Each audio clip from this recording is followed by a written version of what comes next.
As a DJ, producer, or performer, you want a reliable system that works as you'd expect it to work. Traktor as a DJ software always provided you with a workflow that is very similar to a classic DJ setup while providing numerous additional creative features. The new remix decks are designed to behave like everything you already know about DJing, but at the same time, allow you to go so much further. This video will go into detail about the design and structure of Traktor's remix decks. Understanding the underlying workflow of the remix decks will help you develop an intuitive understanding of the system and its capabilities. With Traktor Pro 2.5, Native Instruments endeavored to make the remix deck respond to user interactions in the same way as a track deck does. You can play and pause a remix deck the same way you can play and pause a track deck. If you like to beat match tracks manually, then you're able to beat match remix decks manually. If you prefer to let Traktor automatically sync your tracks, Traktor will automatically sync the remix decks to the master deck by default. You can turn on scratch control and scratch a remix deck the same way you would a track deck. The sync and master buttons work for the remix deck in the same fashion that they work for track decks. Sync will make the remix deck match the tempo of the current tempo master, which can be any other deck or Traktor's master clock. The master button, when engaged, will select the remix deck as the tempo master. All decks and effects in Traktor will now follow the tempo and phase of the remix deck.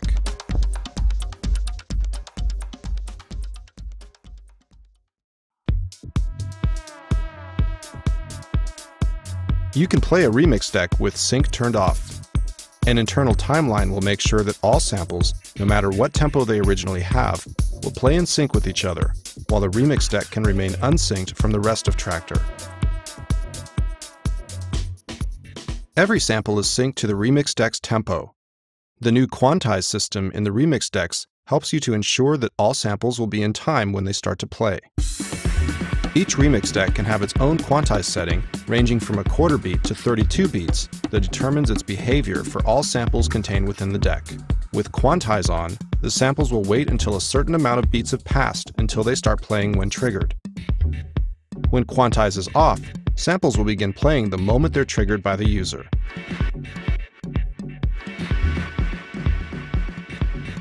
The remix decks now have a huge grid of sample cells inside them. Each cell in this grid can hold one sample. A sample in the grid is split into two parts. The left side of the sample has a colored button showing the current playback type of the sample. The right portion shows the sample's name. Clicking on the colored button triggers the sample, while clicking on the name once selects the sample for editing the sample's settings. The grid is separated into 4 pages. Each page has a visible area of 4x4 in size, but the grid itself is actually 4x16 in size when you consider all 4 pages. The area of the grid that is visible in the remix deck is always the same as seen on the F1 controller. Each column of the sample grid is referred to as a slot in Traktor. At the top of each slot is a player, which can play one of the samples in the slot. While a sample is playing, the player will show the sample's waveform and will include a moving red playhead indicating the current playback position within the sample. While the sample grid provides an effective way to organize samples in the remix deck, each cell holds its own unique set of playback parameters for the contained sample. The properties of the cell override the behaviors embedded in the sample file. For example, a sample may be tagged as a loop when viewed in the collection, but the sample cell can be set to play that sample as a one-shot. You can also change parameters like the sample's trigger behavior, the fact whether it's synced to the remix deck or not, its pitch and gain values, or even give the sample a different tempo. This means you can take the same sample, load it into multiple cells, and give each cell different playback properties, opening up almost endless creative possibilities. To learn more about the different properties and behaviors, make sure to watch the Traktor Remix and Kontrol F1 tutorials. Considering that a remix deck can hold up to 64 samples, and that each can have its own set of playback properties, saving and recalling the contents of the remix deck is essential. Traktor Pro 2.5 allows you to save the contents of a remix deck as a remix set, which will appear in your Traktor collection. You can then drag this remix set into a remix deck to load it. All the needed samples will be located and loaded in the grid, along with all necessary playback settings. Remix sets are virtual references. These sets don't actually contain any audio sample data. Instead, they simply point to samples in the Traktor collection which should be loaded into the remix deck.